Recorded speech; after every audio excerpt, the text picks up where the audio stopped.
দেখছিলেন প্রধান শিরোনাম। রাতের সময় সঙ্গে আছে আমি মার্জিয়া শ্রেয়া। এবারে অন্যান্য শীর্ষ সংবাদ। অন্তর্বর্তী সরকারের উদ্যোগে আমিরাতে আটক ৫৭ বাংলাদেশের সাজা মওকুফ। সম্পাদকদের সঙ্গে বৈঠকে প্রধান উপদেষ্টা। আইসিটি আইনের মতো কালা কানুন বাতিলের দাবি। কিডনি রোগের নকল ইনজেকশনের সয়লাভ রাজধানী। আসল নকল দুটোই সরবরাহ করেন খোদ ইনসেপ্টার বিক্রয়কর্মী।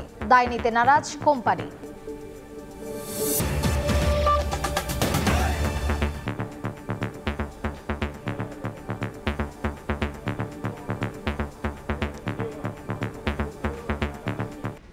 এদিকে রাওয়ালপিন্ডিতে ইতিহাস গড়া বাংলাদেশ দলকে অভিনন্দন জানিয়েছেন অন্তর্বর্তীকালীন সরকারের প্রধান উপদেষ্টা ডক্টর মোহাম্মদ ইউনূস। দেশে ফেরার পর নাজমুল হোসেন শান্তদের জন্য আয়োজন করা হয় সংবর্ধনা অনুষ্ঠানের। পাশাপাশি শুভেচ্ছা জানিয়েছেন যুব ও ক্রীড়া মন্ত্রণালয়ের উপদেষ্টা আসিফ মাহমুদ সজীব ভূঁইয়া। ক্রীড়াঙ্গনে চলমান এমন সাফল্যকে জুলাই বিপ্লবের সুফল বলে দাবি করেন তিনি। আমার ও সরকারের পক্ষ থেকে আন্তরিক অভিনন্দন। পুরো জাতি তোমাদের নিয়ে গর্বিত। আনুষ্ঠানিক বিবৃতি দেয়া সহজ হলেও টাইগার অধিনায়ককে ব্যক্তিগতভাবে অভিনন্দন জানাতে কিছুটা বেগ পোহাতে হয় ডক্টর মোহাম্মদ ইউনূসের। একে তো ম্যাচ শেষের ব্যস্ততা, অন্যদিকে ক্রিকেটারদের সঙ্গে মোবাইল না থাকা। ডক্টর ইউনূসকে সেখান থেকে উদ্ধার করেন ক্রিকঅপসের ম্যানেজার শাহরিয়ার নাফিস।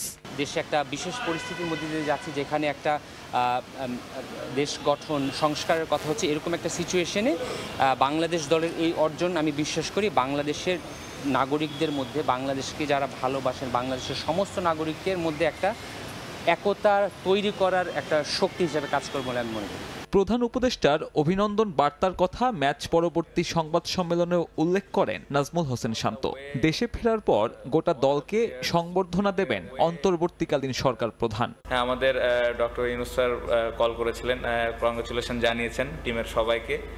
ওনারা অনেক খুশি এবং দেশে আসলে দেখা করতে চেয়েছেন পুরা টিমের সাথে। এদিকে বাংলাদেশ দলকে অভিনন্দন জানিয়েছেন যুব ও ক্রীড়া উপদেষ্টা আসিফ মাহমুদ সজীব। ক্রীড়াঙ্গনের ক্রমাগত সাফল্যকে জুলাই বিপ্লবের গণঅভ্যুত্থানের সুফল বলে উল্লেখ করেন তিনি। পাশাপাশি দুর্নীতি ও রাজনীতি মুক্ত ক্রীড়াক্ষেত্রের জন্য সরকারের বর্তমান প্রচেষ্টার কথাও উল্লেখ করেছেন।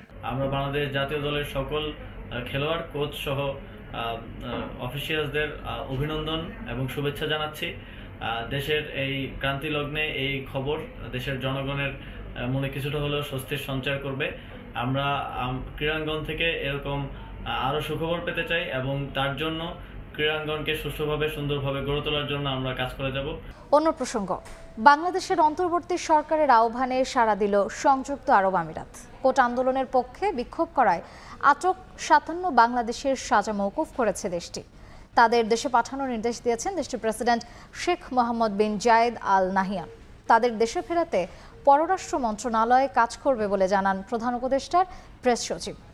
এর আগে এসব প্রবাসীদের প্রতি কোনো সহানুভূতি নেই বলে জানিয়েছিলেন শেখ হাসিনা সরকার। অন্তর্বর্তীকালীন সরকার দায়িত্ব গ্রহণের পর বিষয়টি নিয়ে ইউএইর প্রেসিডেন্টের সঙ্গে সরাসরি কথা বলেন প্রধান উপদেষ্টা ডক্টর মোহাম্মদ ইউনূস। 1 মাসেরও কম সময়ের মধ্যে এই 57 জনের শাস্তি মওকুফ করলেন আমিরাতের প্রেসিডেন্ট। মঙ্গলবার সরকারকে সিদ্ধান্তটি জানায় আরব আমিরাত। প্রধান উপদেষ্টা ইউএইর প্রেসিডেন্টকে অনুরোধ করেছিলেন তাদেরকে যেন ক্ষমা করে দেওয়া হয়, তো উনি ওনার কথাটা রেখেছেন। এই 57 জন বাংলাদেশিকে দেশে ফেরত আনার বিষয়ে পররাষ্ট্র মন্ত্রণালয় কাজ করবে বলে জানান প্রধান উপদেষ্টার প্রেস সচিব। ছাত্র জনতার আন্দোলন আমাদেরকে। তাজওয়ার মাহমিদ, সময় সংবাদ, ঢাকা।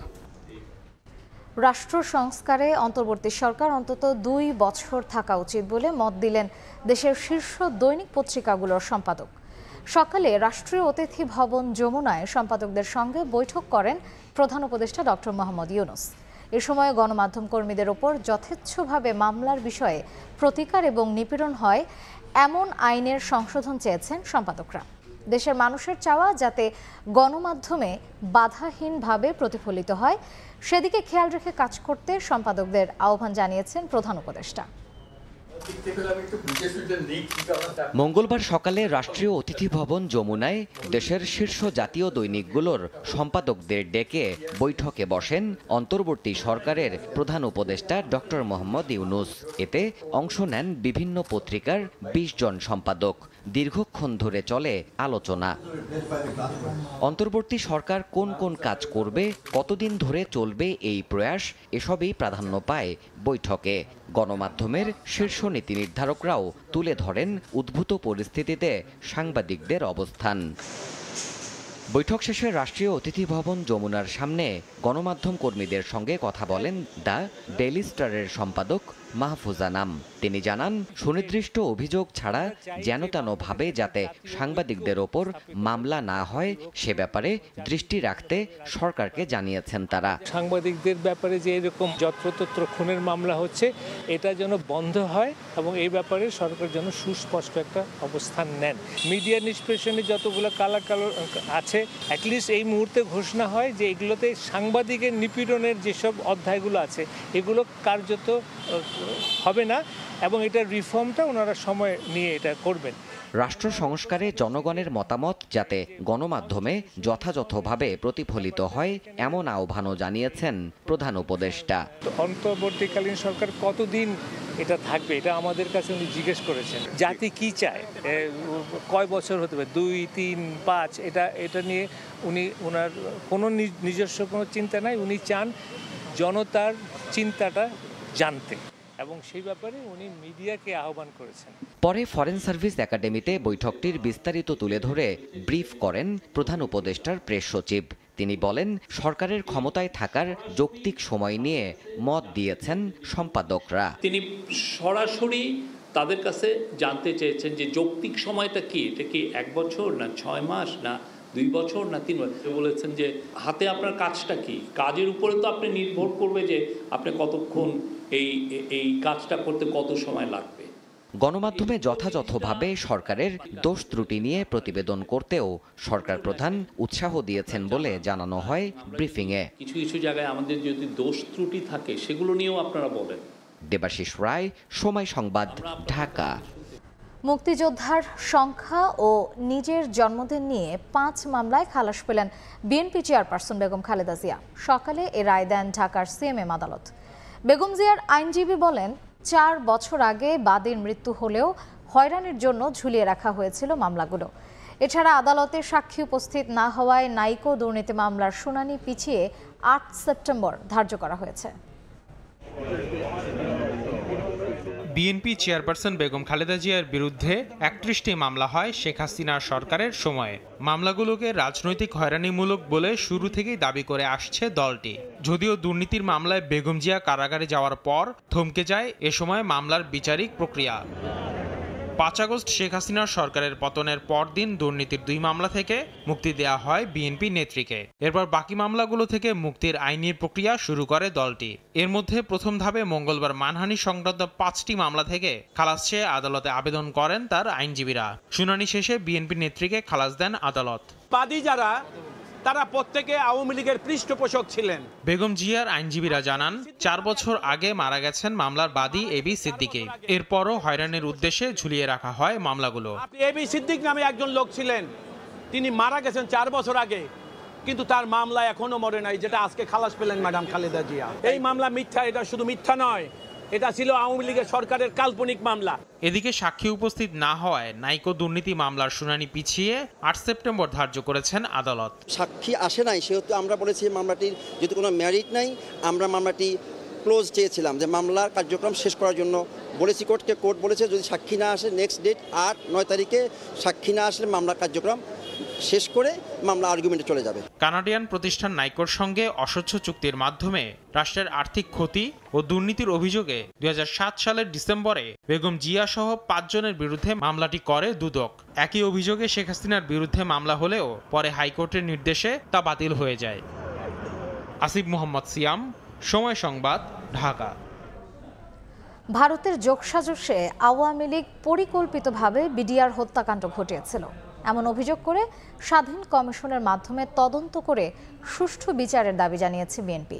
দুপুরে রাজধানীর গুলশান কার্যালয়ে সংবাদ সম্মেলনে দলটির নেতারা জানান, দেশপ্রেমিক সেনাবাহিনীর নৈতিকতা ভেঙে দিতে এবং দেশকে একটি ব্যর্থ রাষ্ট্রে পরিণত করতেই এই হত্যাকাণ্ড ঘটানো হয়েছিল। এই নারকীয় হত্যাকাণ্ডের পেছনে কারা? মঙ্গলবার দুপুরে গুলশানে বিএনপি চেয়ারপারসনের কার্যালয়ে সংবাদ সম্মেলন করে নৃশংস এই হত্যাকাণ্ডের পুনর্তদন্ত করে অন্তর্বর্তী সরকারের কাছে সুষ্ঠু বিচারের দাবি জানায় বিএনপি। বিডিআর হত্যাকাণ্ডের আমরা একটা সুষ্ঠু পরিণতি দেখতে চাই, বিচার চাই। আমরা আশা করি দ্রুত তারা তদন্ত কাজ এবং বিচার কাজ সম্পন্ন করবেন। বিএনপির অভিযোগ, সাবেক প্রধানমন্ত্রী, তার দল আওয়ামী লীগ ও পাশের দেশের যোগসাজশে এই হত্যাকাণ্ড হয়েছে। হত্যাকাণ্ডটি একটি সুপরিকল্পিত সরকারি দল শেখ হাসিনা এবং আওয়ামী লীগ নেতৃবৃন্দের যোগসাজশেই সম্পন্ন হয়েছিল। 22শে ফেব্রুয়ারি তারিখে আওয়ামী লীগ নেতা ওয়ার্ড কাউন্সিলর তোরাব আলীর বাসায় আওয়ামী লীগের শীর্ষ পর্যায়ের নেতৃবৃন্দের একটি বৈঠক হয়। এই বিদ্রোহটি কিভাবে সংগঠিত হবে, কিভাবে হত্যাকাণ্ড চালানো হবে, কিভাবে লাশ গুম করা হবে, সকল পরিকল্পনা এই মিটিংয়ে আওয়ামী লীগের এই সভায় স্থির করা হয়। হত্যাকাণ্ডের পরের দিন সেনাবাহিনীর সদস্যদের মধ্যে ক্ষোভের সৃষ্টি হয়েছিল। তবে শেখ হাসিনা পরবর্তীতে এই বাহিনীকে এমনভাবে ব্যবহার করেছে যে তারা দলীয় কর্মীর মতো কথা বলেছেন। তবে ছাত্র আন্দোলনে সেনাবাহিনীর সহযোগিতার প্রশংসা করেন হাফিজ। ছাত্র জনতার বিপ্লবে পূর্ণাঙ্গ সহায়তা করার জন্যে বাংলাদেশের বর্তমান সেনাবাহিনী প্রধান এবং বাংলাদেশ সেনাবাহিনী এবং সামরিক বাহিনীর সকল সদস্যদেরকে আমরা আন্তরিক ধন্যবাদ জানাচ্ছি। বিডিআর হত্যাকাণ্ডের সুষ্ঠু বিচার নিশ্চিতে বর্তমান স্বরাষ্ট্র উপদেষ্টার উদ্যোগকে স্বাগত জানিয়ে তদন্ত কমিটির প্রতিবেদন জাতির সামনে প্রকাশের আহ্বানও জানানো হয় সংবাদ সম্মেলনে। রহস্য উন্মোচিত হবে বলে আমরা দৃঢ়ভাবে বিশ্বাস করি। আলতাফ হোসাইন, সময় সংবাদ, ঢাকা। বৈষম্য বিরোধী ছাত্র আন্দোলনে স্বজন হত্যার দায়ে সাবেক প্রধানমন্ত্রী শেখ হাসিনা সহ তার মন্ত্রিসভার সদস্যদের বিচারের দাবি জানিয়েছেন নিহতদের পরিবারের সদস্যরা। জামায়াতে ইসলামী আয়োজিত মতবিনিময় ও আর্থিক অনুদান প্রদান অনুষ্ঠানে গণহত্যার দায়ে আওয়ামী লীগকে নিষিদ্ধেরও দাবি জামায়াত নেতাদের। তবে পৃথক অনুষ্ঠানে গত 16 বছরে জামায়াতের ওপর আওয়ামী লীগ সরকার যে নির্যাতন করেছে তা ক্ষমা করার ঘোষণা দেন জামায়াতের আমির। আমার একটা ছোট্ট বাচ্চা আছে, আমার সব কিছু ছিল, এখন আমি আমার এই বাচ্চাকে নিয়ে কি করবো? কেউ হারিয়েছেন সন্তান, কেউ ভাই, কেউ স্বামী, কেউ আবার হারিয়েছেন বাবা। তাই তো স্বজন হারানোর বুক ফাটা আর্তনাদে আহাজারিতে ভারী চারপাশ। উনি একমাত্র আমাদের সংসারের ভরসা ছিলেন। আমরা পুরো ইতিম, আমাদের একটা ভাই একদম ছোট। আমি আমার বাবার খুনিদের বিচার চাই। প্রিয়জন হারানোর যন্ত্রণায় অনেকে হারিয়েছেন অনুভূতি প্রকাশের ভাষাও। আমি মা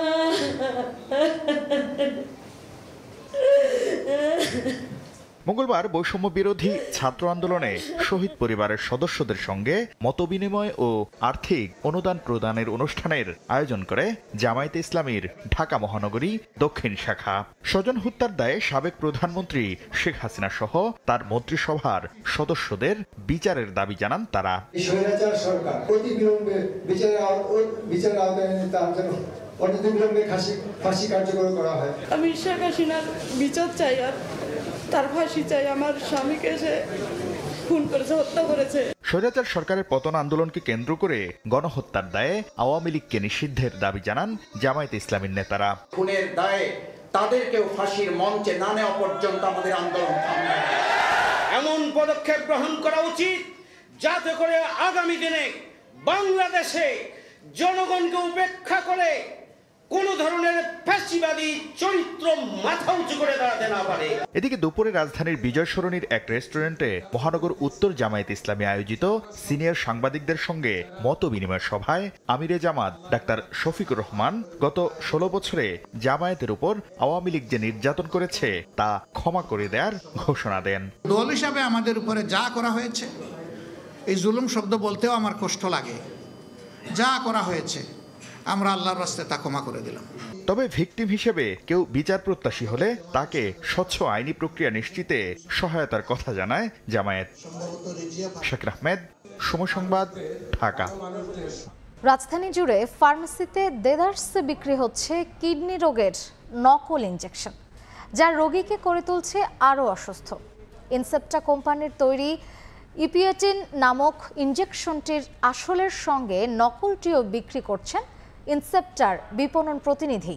সময় সংবাদের অনুসন্ধানে এমন চিত্র উঠে এলেও ভেজালের দায় নিতে নারাজ ইনসেপ্টা। মহির মারুফ ও আবু সাইদ নিশানকে সঙ্গে নিয়ে জিনাতারা যশোয়ার রিপোর্ট, ক্যামেরায় ছিলেন সোহেল কুরেশি। কিডনি সমস্যায় ভুগতে থাকা রশিদা বেগমকে ইপোয়েটিন ইনজেকশন প্রয়োগ করার পর আরও অসুস্থ হয়ে পড়েন তিনি। দেখি 2 পা একসঙ্গে রাখতে পারতেছে না, খুব ছটফট করতেছে। ভুক্তভোগীর ছেলের অভিযোগ, যোগাযোগ করা হলে বিষয়টি চেপে যেতে টাকার লোভ দেখায় রাজধানীর গুলশানের তামান্না ফার্মেসি। তবে প্রমাণ দেখাতে না পারলেও ফার্মেসি মালিকের দাবি তাদের কাছেই বরং চাওয়া হয়েছিল টাকা। তামান্না ফার্মেসি থেকে আমি এটা খরিদ করি। মোট কথা ওনারা টাকা পয়সা দিয়ে আমাদেরকে ম্যানেজ করার চেষ্টা করে। যে লোক ভিকটিম 4 মা, আমার ম্যানেজারে বলছে 5 লাখ টাকা দিতে হবে। ইনসেপ্টার থেকে আমরা মালটা তুলছি। সত্যি কি ইনজেকশনটি নকল? মোড়ক দেখে সহজে চেনার উপায় নেই। খেয়াল করলে দেখা যায় ইনসেপ্টার তৈরি আসলটির প্যাকেট খোলার অংশে বাংলায় লেখা নামের এক কোণে একটি আর বর্ণ রয়েছে, নকলটিতে রয়েছে 2টি আর। এবার খুঁজবো নকলটি আসছে কোথা থেকে। ক্রেতা সেজে লাজ ফার্মার বনশ্রী শাখায় গিয়ে মেলে আসল এবং নকল 2 ধরনের ইপোয়েটিন। রশিদেও মেলে পার্থক্য। নিউক্লিয়ারের ওদের হচ্ছে 2 রকমের ইনভার্স হয়, একটা হচ্ছে নিউক্লিয়ার হাইজিনের আর একটা হচ্ছে নিউক্লিয়ার ইনসেপ্টার। এটাও হচ্ছে ওদের দায়। লাজ ফার্মা এমন জালিয়াতির দায় চাপায় ইনসেপ্টার বিপণন কর্মীর ওপর। আপনাকে কি 2টা ঔষধই একজন ব্যক্তি দিচ্ছে? না ম্যাম, এখানে হচ্ছে যে ইনসেপ্টার অনেক আমার আছে, ঠিক আছে, বিভিন্ন সময় বিভিন্ন লোক আসে অর্ডার কাটে। লাজ ফার্মার কর্মীদের সহায়তায় সুনীল হালদার নামে ইনসেপ্টার ওই কর্মীকে খুঁজে পায় সময় সংবাদ। তার বাসায়ও মেলে নকল ইপোয়েটিন। দায় এড়াতে সুনীল নেন নানা গোজামিলের আশ্রয়। এই 2টা আরের রহস্য কি? এটা আপা প্রিন্টিং এর বেস। আপনি তো ইনসেপ্টার থেকেই আনছেন। সেটার জন্য তো আপনার একটা ছাড়পত্র লাগছে, কাগজ লাগছে। আপনি চাইলেন আর দিয়ে দিলে এরকম তো হয় না। এটা আমি সরাসরি শুনেন, এই ওষুধ আমি মেডিকেল থেকে আসছে। আমি আমাদের মুগ্ধা মেডিকেলের সামনে যে একটা দোকানের ওরা রাখে, ওইখান থেকে নিয়ে এসেছি। মুগ্ধা মেডিকেলের সামনের যেই ফার্মেসি থেকে সুনীল নকল ইনজেকশন কিনেছেন, তাদের দাবি ইনসেপ্টার বিপণন কর্মী ভুয়া ইপোয়েটিন তাদের কাছে সরবরাহ করছেন। ইনসেপ্টার যে আছে ওনার নাম উত্তম নাম আর কি, ওনারই কলেজ আপনি লোক যদি না জানে, ধরেন আপনার ইনসেপ্টার তো 100% জানে, কারণ আপনারা আমি জীবনে তো প্রথম জানি যে আর ডাবল আর, আমিও তো কখনো জানতাম না। আপনার ওষুধগুলো কে দেয়? ক্রেতা সেজে শাহবাগ এলাকায় সময় সংবাদ। এবার ফার্মেসির কর্মীর সহযোগিতায় প্রশ্নের মুখোমুখি ইনসেপ্টার এক বিপণন প্রতিনিধি। নকল ইনজেকশন ইনসেপ্টার থেকেই দেয়া হয় জানিয়ে ওই মুহূর্তেই উধাও তিনি। ইনসেপ্টার আপনাকে এই ঔষধটাই দিছে, তাই না? এই যে যেখানে পেছনে ডাবল আর লেখা, এটাই। জি জি, আমি ইনসেপ্টার প্রোডাক্টই দিছি। হ্যাঁ, ইনসেপ্টার কোথা থেকে আনছেন? আমাদের অফিসের প্রোডাক্ট। তার কোনো প্রমাণ আপনার কাছে এখন নেই? আমি দিতে পারবো, আমার অফিস ইনভয়েস তো অবশ্যই আছে। নকল ওষুধ কোথা থেকে বাজারে আসছে তা খতিয়ে দেখার আশ্বাস দিয়েছে ইনসেপ্টা। ডাবল আর আপনাদের যে সন্দেহ যেটা নিয়ে উৎপত্তি, এবং সন্দেহটা মানে কোনোভাবেই অমূলক না। ফার্মেসি এবং কোম্পানি উভয় পক্ষই জড়িত থাকার সম্ভাবনা আছে। প্রতিরোধের ব্যাপারে যত দূর পর্যন্ত যাওয়া লাগে সেই পর্যন্ত যাব। সময় সংবাদের থেকে পাওয়া তথ্যে অভিযানে মাঠে নামার কথা জানিয়েছে ওষুধ প্রশাসন অধিদপ্তর। সারা বাংলাদেশে আমাদের 52টা অফিস আছে, সেইখানে আমাদের অ্যাসিস্ট্যান্ট ডাইরেক্টররা কাজ করতেছে, তাদেরও আমরা জানিয়ে দিব যে এই ওষুধটা যেখানে পাওয়া যাবে সেখান থেকে জানি উদ্ধার করা হয় এবং আইনানুগ ব্যবস্থা গ্রহণ করা হয়। আশঙ্কার বিষয় হচ্ছে রাজধানী ছাড়াও দেশের আর কোন কোন জেলায় এই নকল ইপোয়েটিন ছড়িয়ে গেছে। তবে সব ছাপিয়ে একটি প্রশ্ন থাকে, যে ঔষধকে মানুষ জীবন বাঁচানোর জন্য ব্যবহার করে, সেই ঔষধে যদি তাকে মৃত্যুর দিকে ধাবিত করে, তাহলে মানুষ বাঁচার আশা পাবে কি করে? জিন্নাতারা যশোয়া, সময় সংবাদ, ঢাকা। অবৈধ অস্ত্র জমা দেওয়ার শেষ দিন আজ। মধ্যরাত থেকে অবৈধ অস্ত্র উদ্ধারে অভিযান শুরু হবে। দুপুরে সচিবালয়ে এই কথা জানান স্বরাষ্ট্র উপদেষ্টা। বলেন, মাদক নিয়ন্ত্রণে অভিযান চালানো হবে গডফাদারদের বিরুদ্ধেও। আইন শৃঙ্খলা পরিস্থিতি কিভাবে আরও উন্নতি করা যায় এবং এই ব্যাপারে আমরা কিছু কিছু পদক্ষেপও নিব। শেষ হয়ে যাচ্ছে অবৈধ বা বৈধ সব অস্ত্র জমা দেওয়ার শেষ তারিখ। রাত 12টা থেকে আমাদের যৌথ বাহিনীর অপারেশন শুরু হবে হাতিয়ার কালেকশনের জন্য। স্পিকারের পদ নিয়ে চলছে আইনি বিতর্ক। সংবিধান মতে বিলুপ্ত হলেও পরবর্তী সংসদ না বসা পর্যন্ত আগের জনই থাকবেন স্পিকার। শিরিন শারমিন চৌধুরী পদত্যাগ করায় তাহলে এখন স্পিকার কে? এ নিয়ে ভিন্ন ভিন্ন মত দিচ্ছেন আইন বিশেষজ্ঞরা। কেউ বলছেন পদত্যাগপত্র গৃহীত হলেও শিরিন শারমিনই আছেন স্পিকার। আবার কেউ বলছেন স্পিকার পদত্যাগ করায় বিধান অনুযায়ী ডেপুটি স্পিকার শামসুল হক টুকু এখন স্পিকার। সে জেলে থাকুক আর বাইরে থাকুক।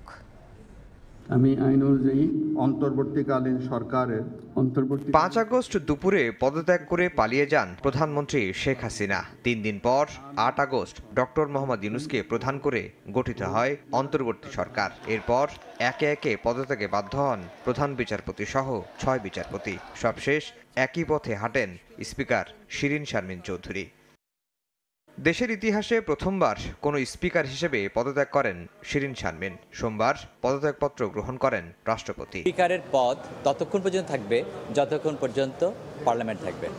এখানে যেহেতু পার্লামেন্ট ডিসলভ হয়ে গেছে, সুতরাং অনুচ্ছেদ 74(2) অনুযায়ী পদত্যাগ যেটা আছে সেটা রিডান্ডেন্ট, এর অপ্রয়োজনীয়। কিন্তু তিনি আইনের ফিকশন অনুযায়ী তিনি কন্টিনিউ করবেন এবং পরবর্তী পার্লামেন্ট যখন হবে সেই পার্লামেন্টের প্রথম সেশন তিনি ডিসাইড করবেন।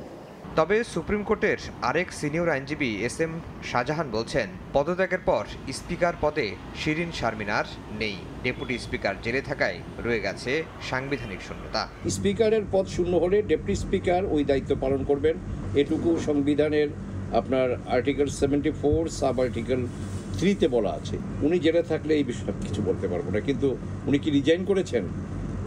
রিজাইন যদি না করে থাকেন এখন এই ক্ষেত্রে আর আমার কোনো মন্তব্য নেই। তবে সবকিছুর বাইরে প্রশ্ন থেকে যায়, রাষ্ট্রপতি এই মুহূর্তে পদত্যাগ করলে কার কাছে তা জমা দেবেন, আর কেই বা দায়িত্ব নেবেন ভারপ্রাপ্ত রাষ্ট্রপতির? অথবা ভোট হলে নতুন সংসদ সদস্যদের শপথই বা কে পড়াবেন? সাংবিধানিক সেই প্রশ্ন রয়ে গেল। আফজার হোসেন, সময় সংবাদ, ঢাকা। জ্বালানি চুক্তি পর্যালোচনা করা হবে বলে জানিয়েছেন শ্বেতপত্র প্রণয়ন কমিটি প্রধান অর্থনীতিবিদ ডক্টর দেবপ্রিয় ভট্টাচার্য। বিকেলে রাজধানীর শেরে বাংলা নগরে বৈঠক শেষে একথা জানান তিনি। এ সময় বলেন, বিদেশে অবস্থানরত বিশিষ্টজনদের সঙ্গে আগামী বৃহস্পতিবার আলোচনা করা হবে। শ্বেতপত্র কমিটির সদস্যদের মধ্যে দায়িত্ব ভাগ করে দেয়া হয়েছে, যেখানে গুরুত্ব পাবে সাধারণ ও সামষ্টিক অর্থনীতি, ব্যাংকিং খাত সহ পাচার করা অর্থ ফেরানো ও অর্থনৈতিক ও সামাজিক পর্যায়ের বৈষম্য নিরসন।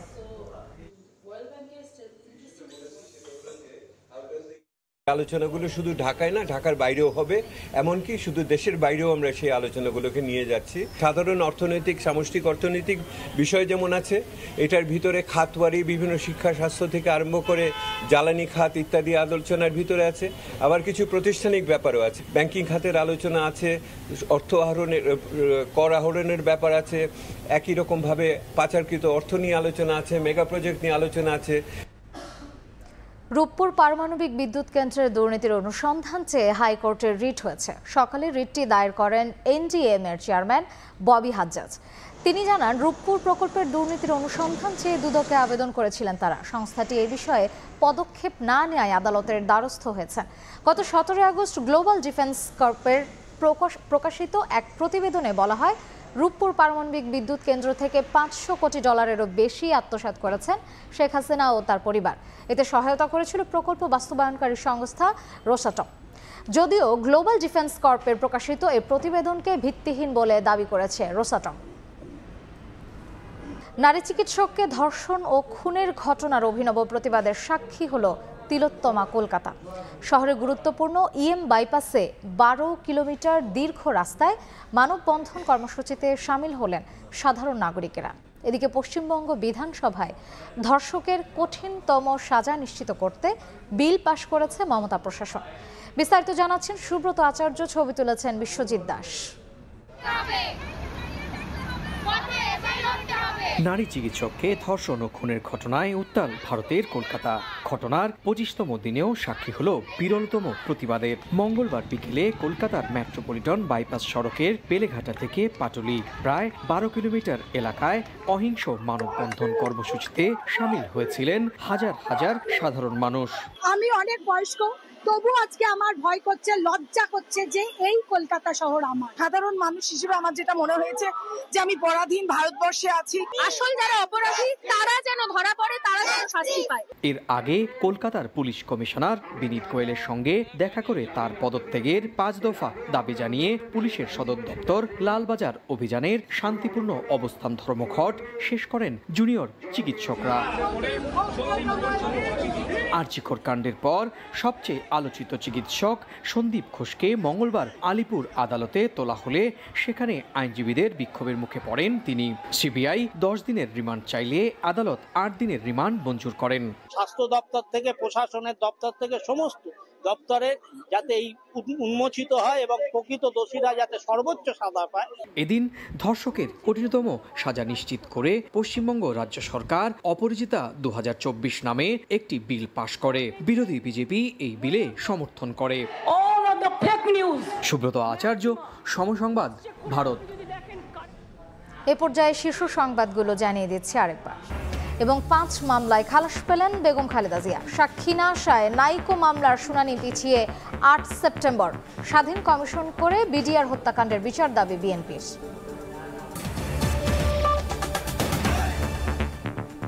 এই ছিল রাতের সময়, সঙ্গেই থাকুন সময়।